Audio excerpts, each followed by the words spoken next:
Que Deus abençoe a sua vida poderosamente. Que Deus abençoe você, que Deus ilumine os seus caminhos. Estamos aqui para mais uma reflexão. Hoje é o nosso 5º dia do jejum de Daniel. Estamos nos conectando com Deus nesses 21 dias, aprendendo da palavra, buscando a Deus, orando. Eu quero compartilhar com você o que está no livro de Mateus, no capítulo 26, no versículo 39. Indo um pouco mais adiante, prostrou-se com o rosto em terra e orou: meu Pai, se for possível, afaste de mim esse cálice, contudo, não seja como eu quero, mas sim como tu queres. Nós vamos falar hoje sobre a vontade de Deus, e nada melhor do que usar o exemplo do próprio Senhor Jesus, que na sua oração nos deixa aqui uma lição poderosa. Poucas pessoas têm a capacidade de orar desta maneira. Geralmente nós oramos a Deus e nós falamos: Senhor, eu quero. Tem que ser assim, tem que ser assado, tem que acontecer dessa maneira, tem que acontecer. E muitas vezes nós usamos o determinismo, né? Nós determinamos o que Deus vai fazer, não buscamos de fato a vontade de Deus para a nossa vida, principalmente, por incrível que pareça, quando o assunto é de vida sentimental, quando o assunto é a vida amorosa.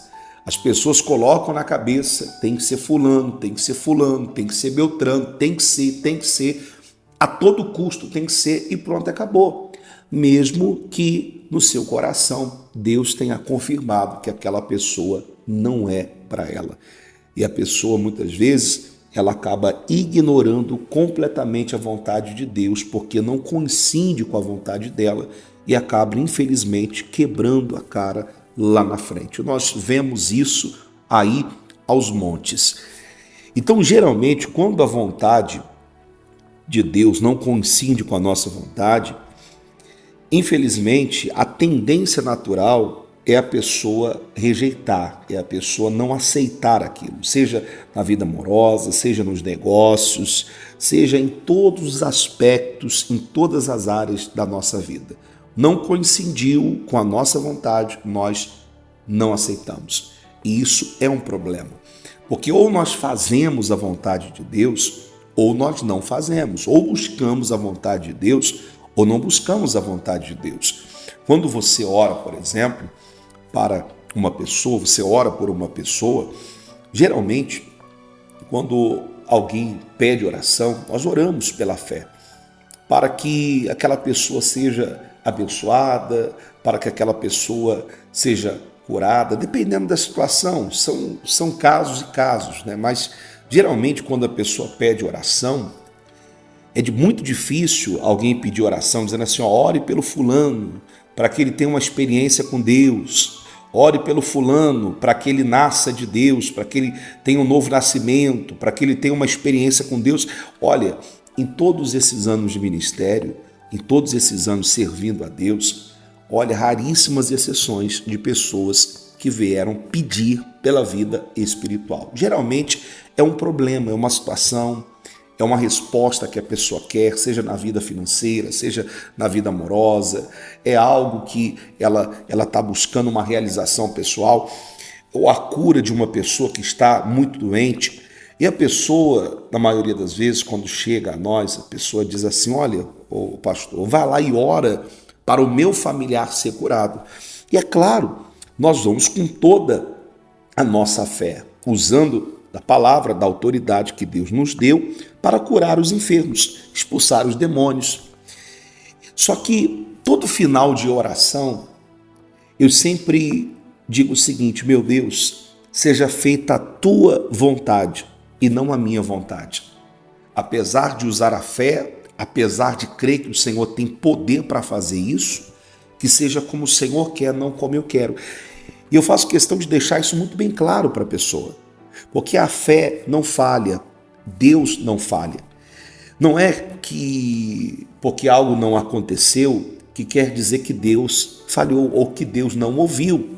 Não, nós temos um péssimo costume de acreditar que porque algo não aconteceu da forma que nós queríamos, que Deus não respondeu, que Deus não ouviu a oração. Não é verdade, não. Deus ouviu, mas a vontade dele foi feita e era diferente da nossa. Quantas vezes nós oramos por uma pessoa e aquela pessoa é curada? Aquela pessoa está em estado terminal no hospital, desenganada pela medicina, todos já desenganaram, já deram ali, né, aquele caso como um caso perdido, não tem solução, não tem o que fazer, a pessoa vai morrer, prepara a família psicologicamente, emocionalmente, e por meio da fé, da oração da fé, Deus opera o milagre, a pessoa sai daquela situação e tem um testemunho glorioso. Agora, quantas vezes, após a oração, a pessoa partiu? Quantas vezes eu já orei por pessoas que eu acabei de tirar os pés do quarto do hospital e a pessoa veio a falecer? Por quê? Porque a vontade de Deus foi feita.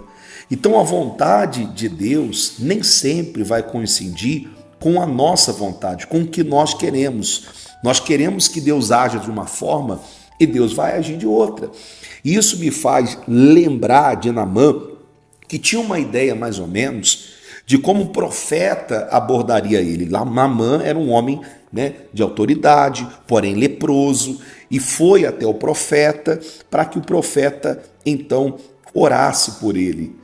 E quando Naamã chegou àquele lugar onde o profeta estava, a ideia que ele tinha é que ao chegar lá em Israel, o profeta iria recebê-lo, iria colocar a mão no local da lepra, invocar a Deus e ele seria purificado.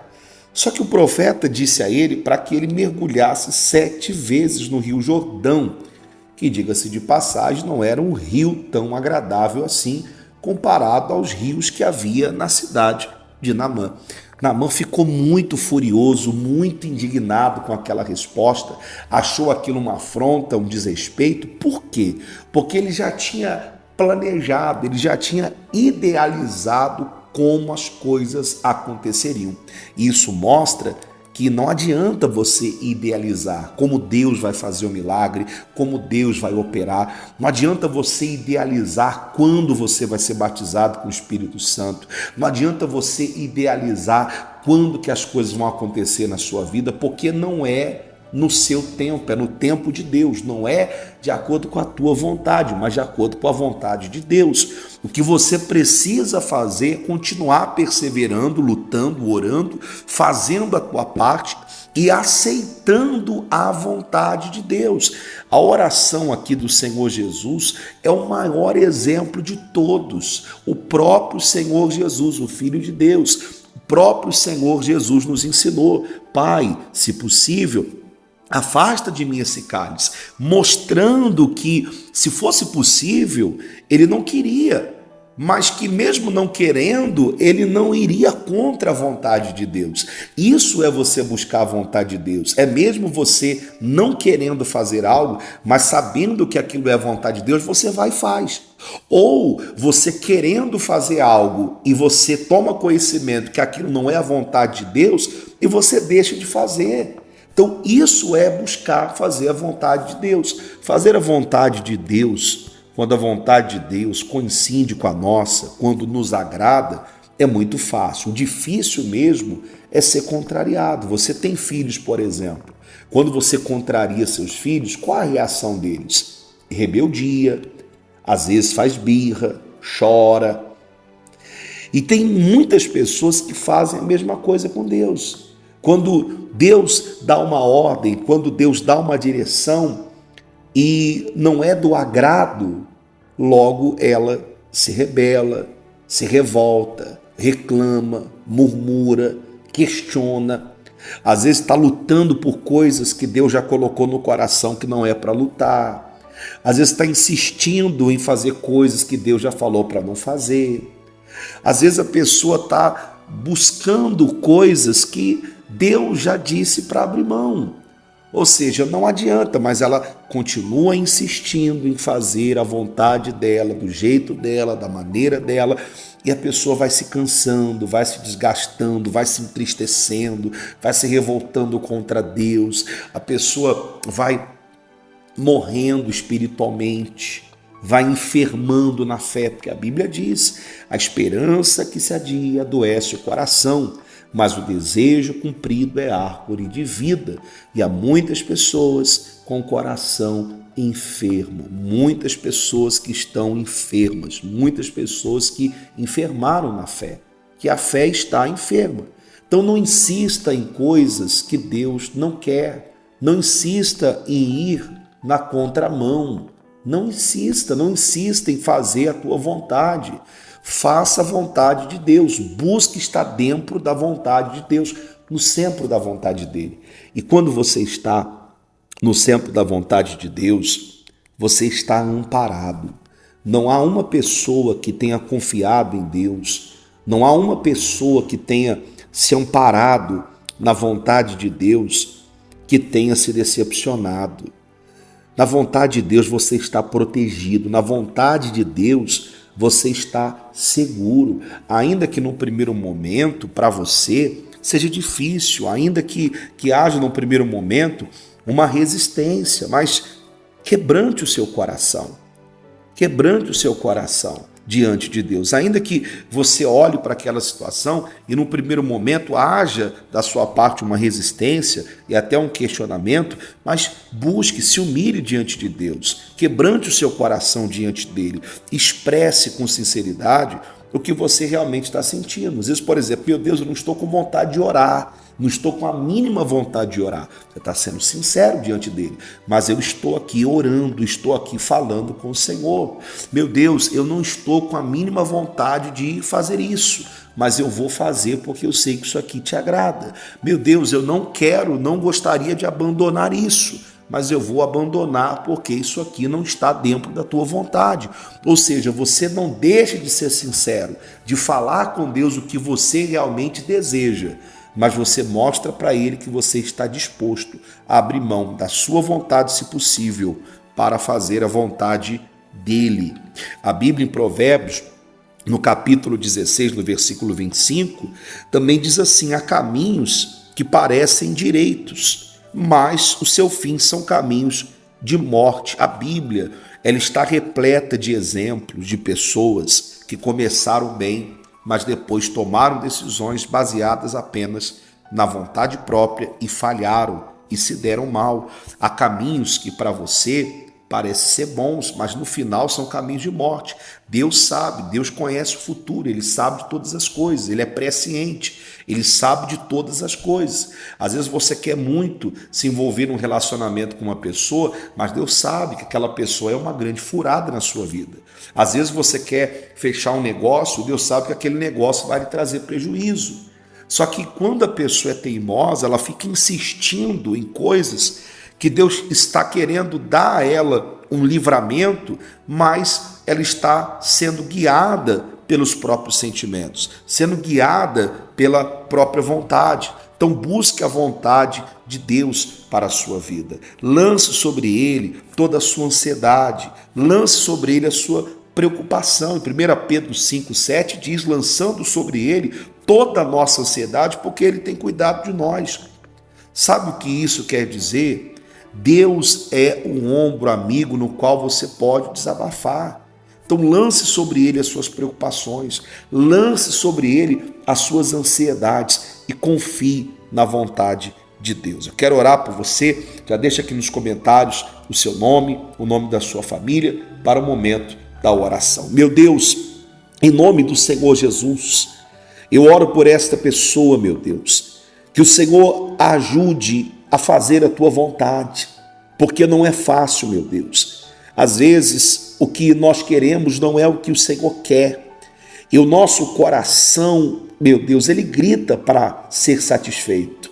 Porque o coração enganoso é corrupto, o coração nos ilude, o coração nos engana, os sentimentos são traiçoeiros. Então ajude essa pessoa a fazer, meu Deus, a tua vontade, a sacrificar a vontade dela para fazer a tua vontade, meu Deus. Dê forças, porque há pessoas agora me ouvindo que já sofreram demais, que têm experiências dolorosas e amargas, porque todas as vezes que ela optou em fazer a vontade dela, ela se quebrou, ela sofreu, as consequências. E ela não quer mais errar, ela não quer mais cometer os mesmos equívocos. Então ajuda, dê direção, dê forças, dê sabedoria, meu Pai, para que essa pessoa venha cumprir a tua vontade, venha aprender sobre a tua vontade, venha buscar saber dentro da tua palavra qual é a tua boa, perfeita e agradável vontade para a vida dela, meu Pai. Pois eu entrego a vida desta pessoa em tuas mãos, em nome de Jesus. Amém e graças a Deus. Olha, que Deus abençoe a sua vida. Sigamos firmes nesse propósito, essa caminhada de 21 dias de oração e mensagem. Deixa aqui nos comentários o que você aprendeu com essa mensagem. Deixa aqui o que você aprendeu, quais lições você tirou dessa mensagem. Que Deus te abençoe. Eu espero você na próxima oração.